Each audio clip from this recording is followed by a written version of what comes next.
Okay, hey, welcome to Psieros Psychic Signs. Today, I'm going to be doing, I don't know if you can see me or what, I'm at the limits of my ability right now for the camera. It's perched on top of a guitar case. So, I'm going to be doing a bit of what we might call psychic or auric painting, which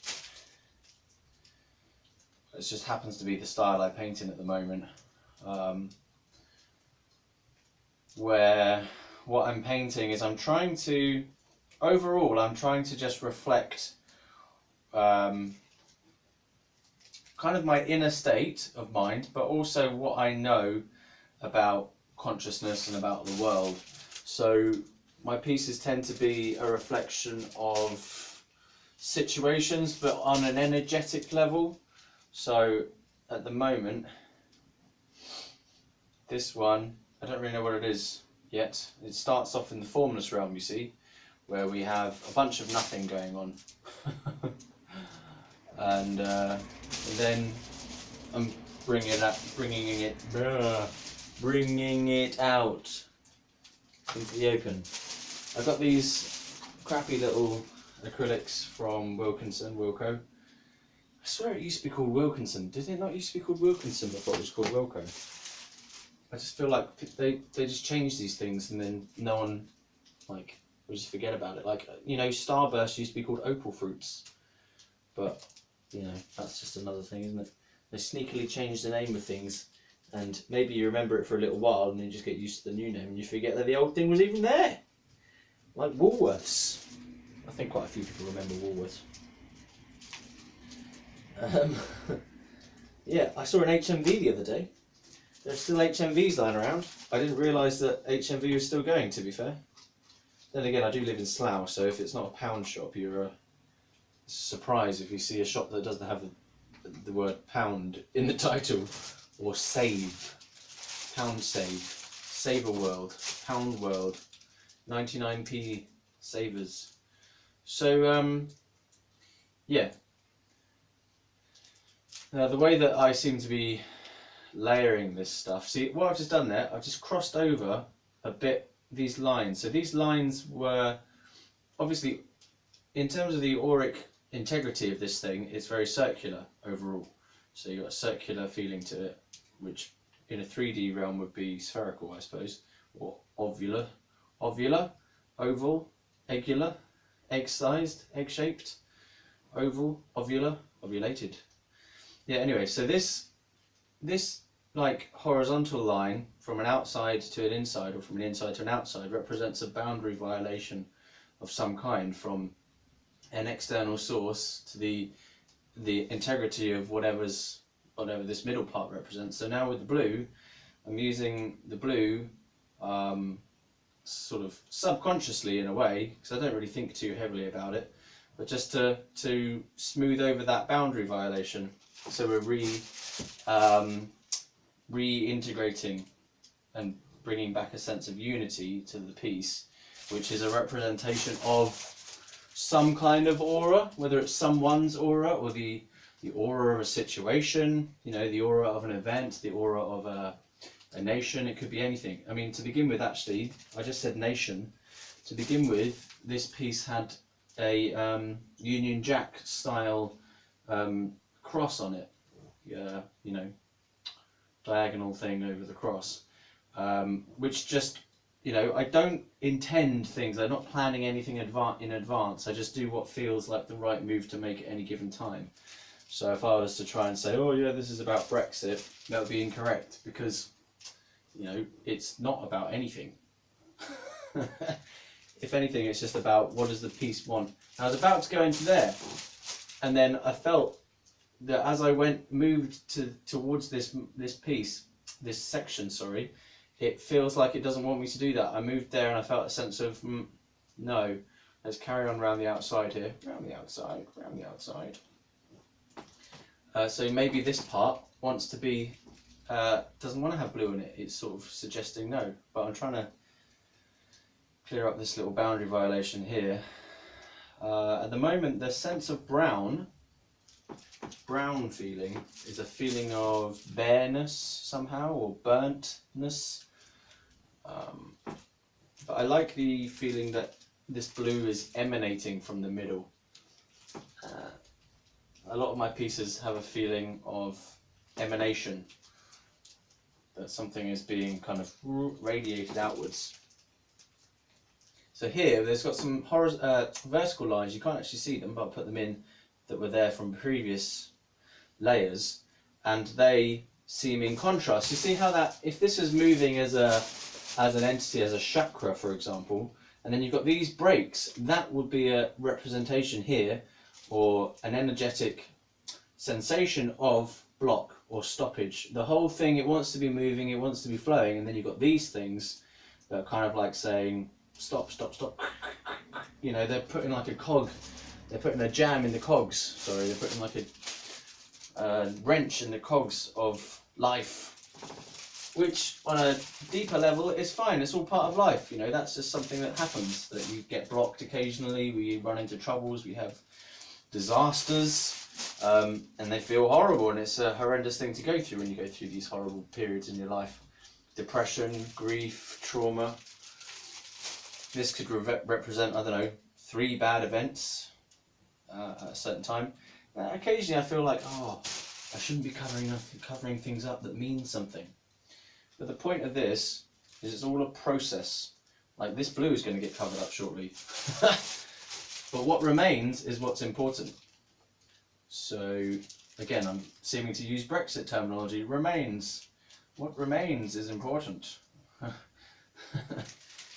And blue, isn't blue something to do with the Remain campaign? I don't know. Now why is it going out like this? This is different. This is a different type of stroke. That is a different feeling to all this concentric circleness. And this wants to be broken at the moment. So it just depends on what marking feels like the right thing. And overall what's happening is I'm joining and bringing things together. So like this part, I don't know exactly why it wants to be like that. But now it's highlighting to me, but by having done that, it's highlighting to me that this area has suddenly become appearing to be bare, and so is this area, where I hadn't realised that before. So another aspect of this auric painting thing, see this wants to go like this at the moment, like this area doesn't seem to want to match with the circular energy at this time. It's too bare, it needs something else. Like, so these could represent at the moment like an invasive shock in some way to whatever was going on before, as short, sharp snaps to bring a person or a situation into line with its deeper nature. So you know when you have something that goes wrong in your life and you suddenly realise, whatever situation that was, it wasn't really me anyway, it wasn't really what I'm about, so I'm kind of glad that that happened overall. So these feel like they're really moving some emotions for me as I'm painting. They're moving some sensations around. I really want to go into there. It feels quite like hot in that area. Let's just cover up some of this crap. See, now we can do this. Haha! It wanted me to do that, huh? Sometimes I create stuff so that I can then break it, because that suggested what is needed next, which is to smooth that over. So this is not like your standard way of painting where you have a kind of idea, you have a design, and then you are trying to execute that idea or that design in a predefined way, or you know, trying to bring an idea to its highest fulfillment. This is more like sensing, just sensing all the time what is necessary here, what is wanted here, what feels right here, what does it need, you know, that kind of thing, with no predefined script for what it will be. And it's kind of like trying to bring something into form.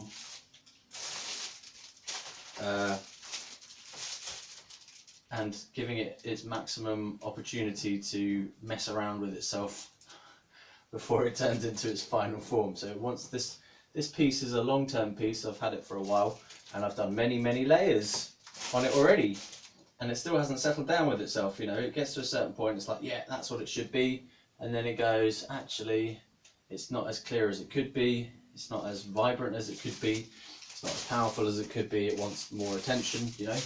It wants me to look at it for a while and leave it, like that. So, that's the blue layer. Unfortunately, I did not have enough of the blue to get done some of the other blue bits that I would like to have put in. So I might get some more paint out, but I've also got a rule for this. By the way, that noise is from the mat, the plastic mat thing that I'm standing on. I've got a rule for this particular piece, which is that I only ever use one full tube of this stuff at any one time. So sometimes I like to use rules for these things, but I might be breaking the rules today because it's been a while since I last painted on it. No, I don't know, it seems to be part of the way that this piece wants to be made. I've already got a sort of motivation, a momentum on that rule. I want to keep with that. I want to keep with it, and it wants me to keep with it. It'd be like, why are you changing all of a sudden? So some of this painting exercise, I feel is like having a conversation with the piece. Sometimes I'm like, I'm not doing it. I'm not working on it. I know you want me to do it, but I'm not doing it. Bargaining sometimes, like, yes, no, what do you want? Should I be doing this or not? Have I fucked it up? You know, that's always a worry. Not always, but it is a worry occasionally. You're like, oh, have I done too much? So, and this is another thing I'm doing with this piece, and pieces in general, is like, there's a point where I think probably every artist has a crisis with a piece of, am I going to fuck it up? Like, have I messed it up already? You know, is it going wrong? It feels like I could have ruined it. And then occasionally an artist will ruin what was a decent piece, and they will have to start again, or they have to make a severe course correction to make up for it. But what I'm doing here, and in my work in general, is to really try and face that feeling of, oh, I fucked it, you know, and to plough on through, because life continues, whether you fuck something up, you make a mistake or not. So I want this piece, and my pieces in general, to be a representation of fearlessness.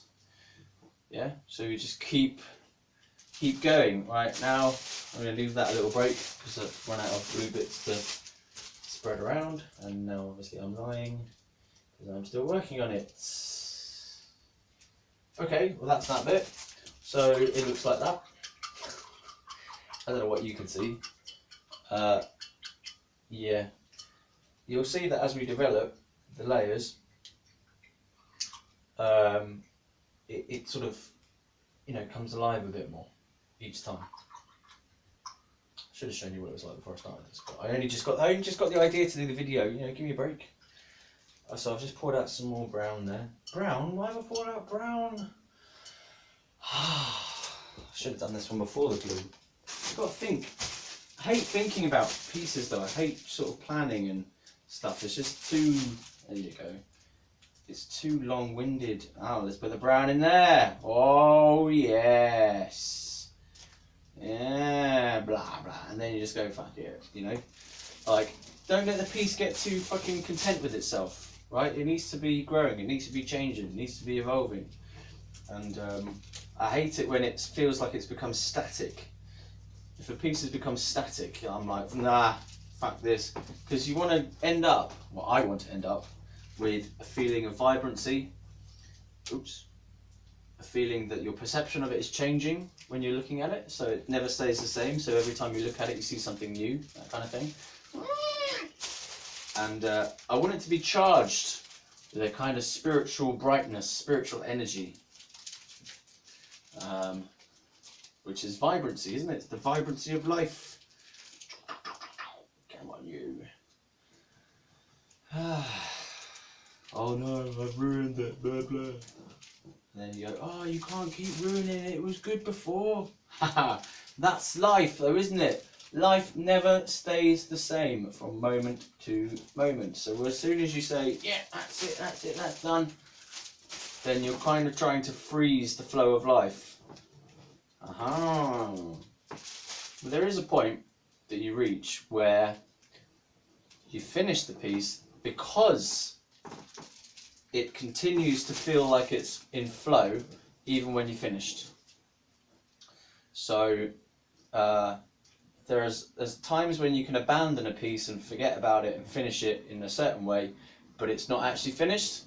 It's just you've frozen your perception of it. But if you get to a point in a piece where you feel as though it's still giving out, even though you've finished, like it's still giving out a vibrancy, it's still giving out energy, it's still giving out fresh perceptions, fresh seeing. So you're seeing things newly, or you feel a renewed feeling of love or something every time you look at it. I was going to say watch it, every time you watch it. Yeah, looking implies a certain sense of frozenness. You just look. But watching, it's moving, changing, evolving. You watch it over a period of time. You're watching, you're observing your perceptions. So it's a different kind of experience than to just briefly look at something. You know. And then there's another aspect to the word looking, which is where you're peering, isn't it? Peering intently, really looking, really intensely having a look. So that's that. Aha, this feels a bit like a gong now. Gong. Psh. What's all this? Where's this? I didn't even see that dark area. Maybe I should have left it. See, oh, always having the conversation. Oh, should I do this? Should I do that? And again, trying to overcome that feeling of hesitation. Trying to like not give a shit, basically. The art of not giving a shit.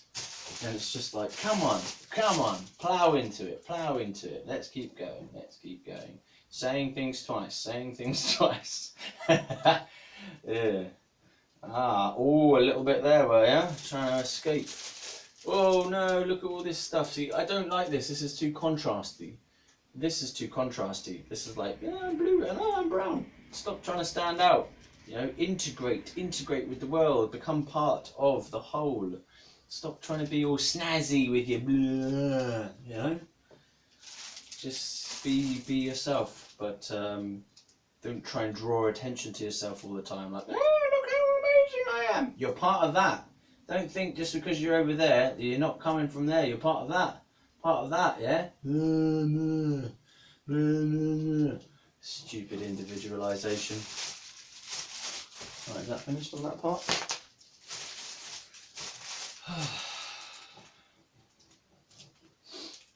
Brush is getting dry. This just feels Stark. Tony Stark. Get in there. If you don't like my jokes, I do apologise. They are quite lame sometimes. I don't even know if they're jokes. Are they jokes? Saying things twice. Right. So that's that layer. I don't like that layer particularly. I think it's just annoying. The one before it was better. And oh, why don't I just stop on that one? Leave it there then. Well, maybe. Sometimes it's good to annoy yourself. That's a strange statement to say. It is good to annoy yourself though sometimes. Sometimes you know you need to be annoyed because you need to have an itch to do something. You need to have an itch to scratch. That makes sense. So you put something lying around that you know will annoy you because you know you are supposed to look at it, or it's part of your calling, your higher calling, to face something, right? So this reminds me right now of trauma, heated dramas. It's got a hot feeling to it. It feels hot in my neck. It's a coppery feeling, like a 2p coin feeling. It's trying to be too much. It's just too blah. It's not saying anything either. You know, it's hot, but it's not about anything. It's just a mess. So feels a bit like anger.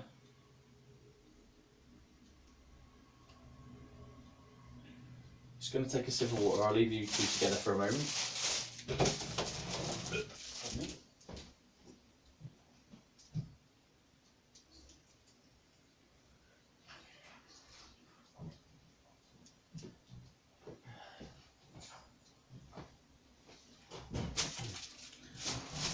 Okay, so I think I'm going to leave it at that on the video, just to annoy you, because that looks terrible. To me, anyway. So that's what we've got so far. You might think that, you might like that. I don't like that, but that's what it is. Let's turn this around. Hopefully it will just... no, it won't. So let's leave it at that to annoy everybody. That's incomplete, and I'm saying the words wrong as well. There you go. Enjoy.